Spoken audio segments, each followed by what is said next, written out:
Qué bueno es que podamos tener este tiempo de palabra de Dios. Dios me ha llamado muy tempranito a su obra. A los 4 años de edad he recibido bautismo con el Espíritu Santo. Me llamamos pentecostales desde la cuna prácticamente. Nos ardía el fuego la cuna ya, ¿no? Qué tremendo ha sido el Señor. A los 12 años me llamó con un propósito claro de que sería un misionero, predicaría en las naciones. Y siempre desde el Instituto Bíblico, que lo cursé en Brasil. Luego pude hacer la licenciatura en Argentina, el ISUM internacional de las Asambleas de Dios. Y hoy Dios nos permite viajar, recorrer. Y el sueño poder venir a Estados Unidos parecía algo tan lejos, tan difícil, tan imposible. Y trabajé 5 años con mi papá como copastor en el ministerio. Y de repente Dios lo llama a Estados Unidos en el 2014. Y comienza entonces Dios preparar el camino para que nosotros podamos ahora visitarlo y estar con ellos aquí y conocer el hermoso pueblo de Dios de este lugar. Así que los hermanos allá en Argentina están orando fuerte para que Dios me detenga allá. Dice, pastor, no se me va a ir a Estados Unidos. Digo, no, salvo que Dios lo demande, ¿no?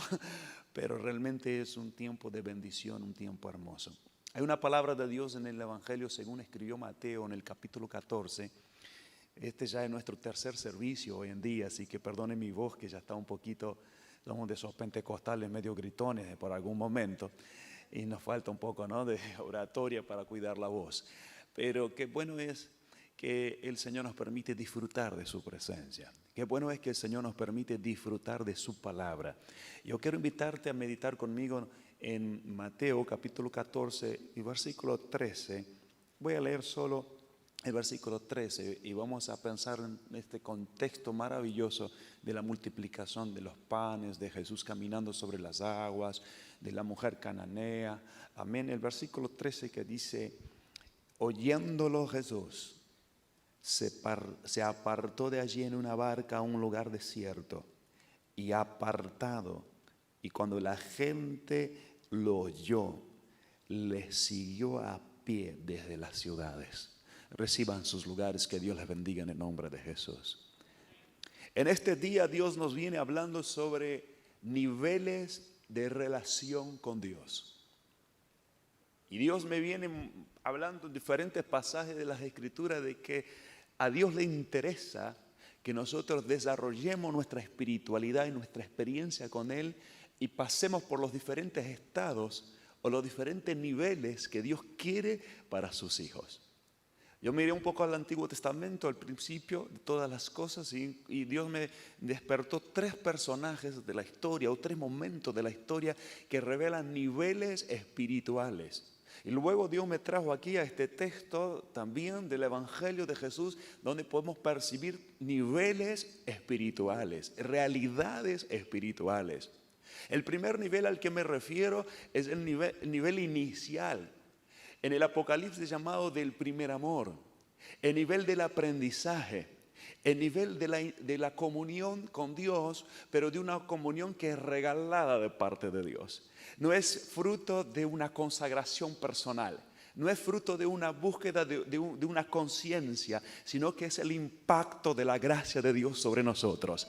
Es ese nivel que experimentó Adán, porque Adán no era que era este cristiano súper consagrado y dedicado que estaba todo el tiempo, sino que Dios lo visitaba a él.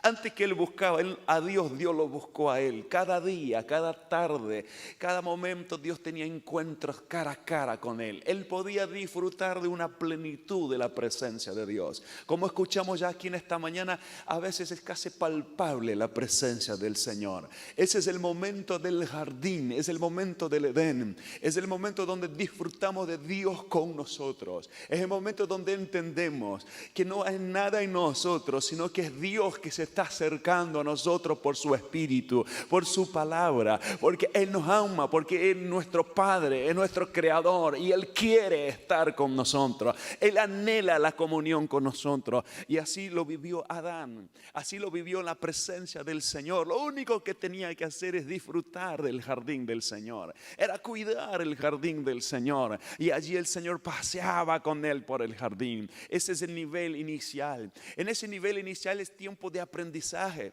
Es tiempo de conocer los mandamientos del Señor. Y en ese aprendizaje sabemos la historia que Adán también se equivocó. Y cuando nos equivocamos sufrimos consecuencias. Y la consecuencia de Adán fue perder el jardín del Señor. Mas damos gracias a Dios porque vino Jesucristo para restaurarnos al jardín. Vino Jesucristo para traernos de regreso a esa intimidad que Adán tuvo al principio. Hoy nosotros también podemos lo mismo, volver al jardín, a la intimidad con Dios y saber que Él viene a nosotros. No es solo nosotros que vamos a Él en culto, en servicio, en adoración, sino que antes que vayamos nosotros, Él viene a nosotros primero. Él llegó aquí primero. Él está aquí primero siempre porque Él nos anhela y Él nos busca por medio de su Espíritu. Amén. Pero hay un siguiente nivel que el Señor me lo mostraba a través de Noé y sus hijos, que es el nivel del servicio, que es el nivel del trabajo. Ya no es el nivel del jardín, del disfrute nomás de la presencia de Dios, de cada servicio, sino que es el nivel donde somos llamados para trabajar en la obra de Dios. Y Noé y sus hijos no vivieron en un jardín, al contrario, vivieron en un mundo muy difícil. Vivieron en un mundo de espaldas a Dios, en un mundo como similar al que estamos viviendo los días de hoy. Pero ellos fueron llamados para trabajar en el arca de Dios. Ellos fueron llamados para trabajar en el proyecto de salvación que Dios tuvo para la humanidad. Y ese es el nivel del servicio y del trabajo. Y Dios en esta tarde viene a recordarnos que no solo nos regala su presencia, no solo nos quiere en ese nivel del primer amor, disfrutando de su Espíritu Santo, sino que Dios también nos llama para trabajar en su arca, que Dios también nos llama para trabajar en su proyecto y que Dios nos quiere involucrados en el plan de salvación de la humanidad. Si estás disfrutando de la presencia de Dios, eso es maravilloso, pero involúcrate en el plan de salvación de la humanidad. Apláudale fuerte al Señor. Santo, santo eres tú. Aleluya. Pero Dios también me mostraba a través de la vida de Abraham y Isaac que existe un nivel mayor, un nivel superior, que es el nivel de la relación de padre e hijo. Es el nivel de no solo de la intimidad, de la presencia de Dios, sino que es el nivel del conocimiento de Dios y de la revelación de Dios. Y esa revelación no se da a nivel de siervo, a nivel de obrero, a nivel de quien trabaja, sino que se da a nivel de padre e hijo. Cuando Abraham va a subir al monte Moriah con Isaac, a sus siervos que lo acompañaba, él le dice a ellos: ustedes quédense aquí, mi hijo y yo subiremos, adoraremos y descenderemos y volveremos. Pero los siervos no suben, suben los hijos. Isaac sube con su papá, y cuando el hijo anda con el padre, aprende del padre. Cuando el hijo está pegado a su padre, tiene una intimidad, pero tiene un conocimiento que es único, que es privilegio de que es hijo. Y Dios me hablaba sobre la importancia de desarrollar esa relación de hijos, no solamente la conciencia de que somos hijos por medio de la fe, sino que la relación de hijo, ese hijo que sube al monte del sacrificio, ese hijo que sube al monte de la intimidad, al monte de la oración y de las vigilias, y que sabe que en ese monte papá le va a revelar secretos, papá le va a sorprender, papá le va a ministrar cosas ocultas que nadie conoce, más cosas grandes que él quiere hacer en la tierra. Aleluya. La historia nos cuenta que Isaac subía con su papá al monte. En algún momento Isaac se da cuenta que algo faltaba. Y nosotros conocemos a Dios en la palabra por los nombres de Dios, ¿verdad que sí? La palabra revela quién es Dios a través de la revelación de su nombre. Y a mí me sorprende que una de las revelaciones del nombre de Dios, por ejemplo, cuando nosotros conocemos que Jehová es Jehová Rafa, que es el Dios que sana. Lo conocemos cuando Israel está siendo quitado de Egipto y dice: ninguna de las plagas y enfermedades que vinieron sobre los egipcios vendrán sobre ustedes, porque Jehová es Jehová Rafa. Aleluya. Y lo conocemos en esa relación. Pero uno de los nombres de Dios revelados en las Escrituras se da a través de la relación padre-hijo. Yo quiero bendecir a los padres, yo quiero bendecir a los hijos, que a través de la vida en comunión con Dios de ustedes, hoy en día sabemos que son tiempos proféticos donde se vuelve padre contra hijo, hijo contra padre. Más nosotros que estamos en los caminos del Señor, padre e hijo recibirán revelación de Dios, recibirán palabra de Dios, servirán a Dios juntos y conocerán al Señor. Cuando Abraham se ven aprietos, papá, ¿dónde está el cordero? Abraham mira, inspirado por el Espíritu de Dios, y le revela un nombre de Dios que hasta entonces la Biblia no había conocido. Es Jehová Jireh. Jehová proveerá para sí el cordero, hijo mío. Y qué maravilla que la relación y la revelación, el que quiere revelación de Dios Todopoderoso necesita vivir una intimidad mayor como hijo de Dios y subir a ese monte aunque cueste algún sacrificio mayor. Y la palabra de Dios, ustedes conocen bien la historia. Antes de ver, ¿cuántos realmente creen en la providencia divina? ¿Ven? ¿Verdad que sí? ¿Cuántos quieren una providencia de Dios hoy? Yo la necesito. Ese templo que ustedes lo vieron ahí levantado desde diciembre, están con las paredes así. Nos faltan el techo, entre otras cosas, pero lo primero que falta es el techo. El año pasado nos dijeron $10,000. Hubo un incremento del dólar en Argentina, 25% el último mes, así que ahora lo mismo por $7,500. Y yo estoy diciendo, están todos equivocados, no necesitamos ni 10 ni 7, solo necesitamos un milagro. Solo necesitamos una providencia. No son los dólares que hacen la diferencia en la vida de una persona, es la providencia de Dios Todopoderoso. Pero antes de ver la providencia, Isaac tuvo que pasar por dos cosas muy difíciles. Primero, ser atado al altar. Atado al altar. Y luego, ¿qué tuvo que ver? Yo digo, la punta del cuchillo. Muchos quieren la providencia de Dios, pero no quieren apegarse al altar, pastor. No quieren estar atados al altar. Y menos quiere ver el sacrificio muchas veces de la siembra, el sacrificio muchas veces del esfuerzo, el sacrificio muchas veces de ese momento de ir al límite. No da más. Imagínese el corazón de Abraham, imagínese el esfuerzo de Abraham. Señor, yo te entrego todo, te entrego mi ganado, te entrego mis siervos, te entrego mi vida, pero ahora tú me pides mi hijo, el hijo a quien amo. Pero ahí está Abraham al límite del sacrificio y tomando la decisión, mostrándole la punta del cuchillo, diciendo, Dios, por ti yo voy hasta el fin. Yo jamás voy a desistir de demostrarte mi fe y mi amor. Así que te entrego todo, aún a mi hijo a quien amo. Hasta que vino entonces la providencia de lo alto. Abraham, Abraham, no toques al muchacho. He ahí el cordero para el holocausto. Amén. Y ahí, hermanos, llegamos a Jesús. Porque Jesús es el cordero, ¿verdad?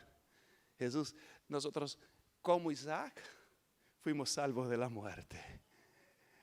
Pero el que seamos salvos de la muerte no significa que vamos a ser salvos del altar. El altar es nuestro lugar. Yo les digo a mis hijos, ustedes están atados al altar. Papá, pero yo no sé si voy a ser pastor. Claro que no sabes, solo Dios lo sabe. ¿Y qué quiere ser esto y tal cosa? No importa, pero estás atado al altar. ¿Y cómo es que, hasta cuándo yo tengo que seguir? Los dos son ministros de la música, alaban al Señor, y a veces ya grandecito pregunta, ¿y hasta cuándo yo tengo que seguir aquí? Dice, hasta que Dios te muestre el cordero. Mientras no venga la providencia específica de Dios, vas a estar atado al altar. Amén. Bendito sea el nombre del Señor. No hay mejor lugar para tus hijos que atarlos al altar, traerlos a la presencia de Dios, y Dios les abrirá camino. Isaac fue muy próspero, Isaac fue un gran empresario, Isaac fue un gran emprendedor. En Génesis 26:12 dice que en un año de crisis él sembró y cosechó 100 veces más. Cuando todos decían, no siembra, la tierra no da nada, hay hambre, hay crisis, pero él creyó la palabra de Dios y él invirtió en el reino, él invirtió en lo que Dios le dijo.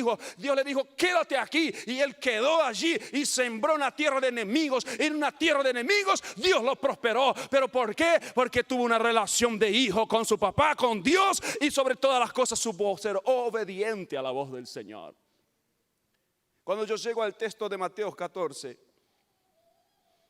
veo estos niveles, veo esta relación. Así como hay nivel del aprendiz como Adán, del trabajo como Noé y del hijo, de la intimidad como Isaac. También lo veo aquí en estos textos de los evangelios. El primer estado es el estado del espíritu. Jesús está de cierto modo angustiado a causa de la muerte de Juan el Bautista y se aleja a un lugar desierto. Se aleja para estar en el nivel del espíritu en intimidad con sus discípulos. Dios, hermanos, es hermosa la congregación y estar juntos en multitud, pero no podemos perder el tiempo del jardín, de la intimidad con Dios. Y Jesús se apartaba, cuando la multitud muchas veces lo quería aclamar rey, Él se apartaba a lugares desiertos para estar en intimidad. En estos 2 capítulos, entre el 14 y el 15, vamos a encontrar varios momentos en que Jesús se aparta o para estar solo con sus discípulos o para estar solo en el monte con el Señor en intimidad con Dios. Es en el nivel del espíritu. Nadie por la carne, nadie en su emoción o en su entendimiento va a ir al desierto. Nadie quiere ir al desierto. Nadie tiene un llamado para el desierto. Pero la palabra de Dios dice, el espíritu lo condujo al desierto. Cuando uno va al desierto por el espíritu, no es lo mismo, hermano, que ir al desierto por la carne. Porque cuando uno está en el desierto conducido por el Espíritu de Dios, allí va a experimentar la zarza que arde, allí va a experimentar los milagros, el agua de la roca, allí va a experimentar una revelación de Dios. Así que si tú pasas algún desierto en tu vida, no lo vivas desde una dimensión de la carne, sino que elévate al nivel del Espíritu y dile, Señor, muéstrame qué es lo que tú tienes para mí en ese desierto. Y Jesús estaba ahí en ese nivel del espíritu. Mas los discípulos, teniendo la oportunidad de vivir el nivel del espíritu, lo vivían en el nivel de la mente. Y Jesús sale y encuentra una multitud. Dice, ¿cómo nos descubrieron? Alguien lo whatsappió. Alguien le mandó un Instagram, dice, un Twitter. Jesús se fueron todos, dice, y la multitud lo supo. Siempre hay un soplón, ¿no? Siempre hay alguien, y esos son los grandes evangelistas. Dice, allá está Jesús. Necesitamos gente hoy en día que diga, allá está Jesús, aquí está Jesús. Porque cuando la gente sabe dónde está Jesús, la gente viene a recibir más de Él. Yo creo que el Señor preparó este lugar acá de hace tantos años para que todos salgamos a decir, aquí está Jesús, y este lugar se va a llenar de vidas que necesitan de ese Jesús maravilloso. Aleluya. Y Jesús en el Espíritu sale al encuentro de la multitud, porque el Evangelio siempre es pensar en el otro. Siempre. La máxima del Evangelio tiene que ver con el otro, no tiene que ver conmigo, tiene que ver con los demás. Y Jesús sale, dice, y sanó a los enfermos, y atendió a los necesitados. Y ahí estuvo, y los discípulos con él. Pero no siempre los que están cerca en el ministerio están todos en el mismo nivel. Algunos están cerca, pero están como Adán, bien cerca de Dios, pero solo para disfrutar. Otros están como los hijos de Noé, trabajando. Son los que trabajan, construyen el arca, pero también se cansan. Y cuando salen del arca no quieren hacer nada más para Dios. Y empiezan a trabajar en Babel. Trabajan en Babel y construyen una torre grande para ellos, pero se distancia del propósito de Dios. Los discípulos estaban ahí entre Adán y Noé, disfrutando de la presencia de Jesús y trabajando un poco con Jesús, pero sin pensar espiritualmente.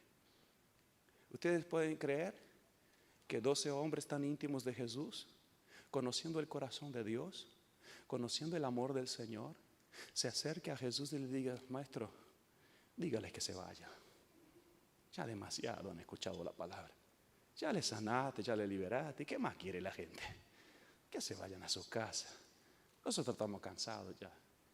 Aparte tienen hambre, Señor, con una falsa solidaridad. Señor, tienen hambre ya, que se vayan a comer a sus casas. Qué tremendo, ¿no? Cuando nosotros no actuamos en el ministerio, en la visión del Espíritu, hacemos cualquier cosa en la mente humana, en la carne. Y el Señor le dice, no, muchachos, ustedes son los que tienen que servir a esta gente. Y el Señor hablaba espiritualmente, porque por el poder del Espíritu aún lo material se multiplica. Mas ellos pensaban materialmente. Dice, Señor, ¿a dónde vamos a encontrar tantos locales y panaderías para comprar pan acá en el desierto? La mente de ellos seguía en el segundo nivel de la mente, del trabajo, de lo material, del dólar, de que no hay recursos, de que no hay plata. Aunque trabajáramos toda la vida, no íbamos a conseguir nunca plata suficiente para darle a toda esta gente. Y Jesús está hablando espiritualmente. Muchachos, ustedes son los que van a servir porque ustedes son los llamados. Ustedes son los que están conmigo. Y los que están conmigo tienen alimento para dar a la gente. Aunque sea un pedacito de pan, yo puedo multiplicar y transformar en bendición para todos. Pero esto solo lo ve el que está en el nivel del Espíritu. Y entonces Jesús dice, ¿ustedes qué tienen? Solo 5 panes. Tráiganle suficiente. Lo que tú tienes es suficiente. Aun cuando tú no tienes fe. Eso es increíble de Dios. Ellos no demostraron fe alguna. Al contrario, ellos querían deshacerse del problema. A veces decimos, usted tiene que ofrendar pero con fe. Pero si usted no tiene fe y quiere ofrendar igual, hágalo. Porque el asunto es de Dios. Él es el que multiplica, no es tu fe. A veces nosotros somos muy apegados a la verdad y nos olvidamos del poder del amor. Jesús le dijo a un padre que necesitaba un milagro por su hijo. Dijo, todo es posible al que cree. Porque si tú no crees, no puedes agradar a Dios. Y el padre fue sincero con Jesús. Dijo, yo creo un poquito, pero ayuda a mi incredulidad. El padre le está diciendo, hay cosas que me cuestan creer. ¿Y qué hizo Jesús? Dijo, no, bueno, si tú no tienes fe, entonces andate con tu problema. Sino que Jesús fue y sanó al muchacho y lo liberó. ¿Por qué lo hizo? Porque aunque la verdad diga que sin fe es imposible agradar a Dios, hay un amor sobre todas las cosas que sobrepasa todo entendimiento. Y el amor cubre multitud de pecados. Y aunque aquel padre, algo incrédulo, recibió un milagro de Dios por causa de su amor. Así que si tú no tienes fe, eso no es un problema. Me encanta encontrar gente que dice, pero yo no creo. Digo, pero qué bueno que tú no crees, porque es una oportunidad para Dios demostrar la grandeza de su amor, de su poder. Y entonces será una cosa de tiempo que tú creas o no, pero Dios no está limitado a tu fe. Y los discípulos en ese nivel material, humano y terrenal experimentan lo sobrenatural de Dios. Y 12 discípulos atienden a 4 o 5 mil hombres, sin contar mujeres y niños, con poquitos panes que se multiplican. Porque el Señor nos está mostrando realidades espirituales a las que quiere invitarnos a ser parte de ella. Hay una tercera realidad. Yo dije el nivel del espíritu, el nivel de la mente, el nivel del cuerpo, el nivel de la carne, es el nivel de la necesidad, el nivel de la multitud, el nivel que necesitamos tanto mirar y ver a la gente que sufre, a la gente que tiene hambre. La multitud era una multitud de gente que seguía a Jesús. Era una multitud que venía a donde Jesús estaba. ¿A dónde era el culto? En el desierto. No había aire acondicionado. No había sillas confortables. Pero ellos fueron a buscar a Jesús. Pero ellos no tenían a Jesús. Pero ellos lo buscaban igual. Y es necesario que abramos nuestros ojos para poder ver a esa gente que de alguna manera está buscando a Jesús. Pero es necesario que entendamos que es nuestra tarea darles de comer. Es nuestra tarea salir de nuestro estado de mente, de lo humano, esa mente que te dice, tu mente dice que no tienes el don, que no tienes los recursos, que no tienes la capacidad, que no tienes la forma, que Dios no te dio el ministerio, que esto es del pastor, de los ministros. Y entender que Dios te ha llamado a ti también y Dios te ha puesto el Espíritu Santo para que entiendas que tú tienes, aunque sea un pedacito de pan, para dar a alguien que está hambriento y bendecirlo con la palabra de Dios. Aleluya. Si vamos a hablar de tipos de niveles, pensemos en el nivel de la intimidad, el de Adán, el de los discípulos con Jesús, que el Señor quiere con nosotros. Pensemos en el nivel del servicio de los hijos de Noé y de los discípulos sirviendo a la multitud. Dios también nos quiere trabajando. Dios también nos quiere ministrando. y pensemos en el nivel de los demás, de los necesitados, que necesita gente que tiene intimidad con papá y que estén dispuestas a trabajar en el ministerio para atender a esa gente que aún tiene más necesidad que nosotros. Ahora, solimos pensar que todo eso está allá afuera, pero el texto nos muestra que todos estamos en el mismo nivel. Todos estamos en el mismo plano. Cerca de Jesús habían discípulos y había gente con hambre. Había gente que podía servir y gente que necesitaba ser servida. Así que es muy probable que aquí en esta tarde, entre todos nosotros nos encontremos esas mismas personas. Algunos que están como Adán en el jardín. Qué hermosa es tu presencia, Señor. Disfrutando del primer amor. Otros están como los hijos de Noé, trabajando día y noche para construir el arca del Señor. Algunos están cansados ya, pero no van a desistir porque saben que es el plan de salvación del Señor y eso es importante. Pero hay otros que están diciendo, Señor, venimos a buscarte. Venimos a tu casa. Hemos venido, Señor, ya varios días, pero no tenemos pan, no tenemos milagro. Tenemos un hijo enfermo, tenemos un problema en la casa. Es la parte de la necesidad.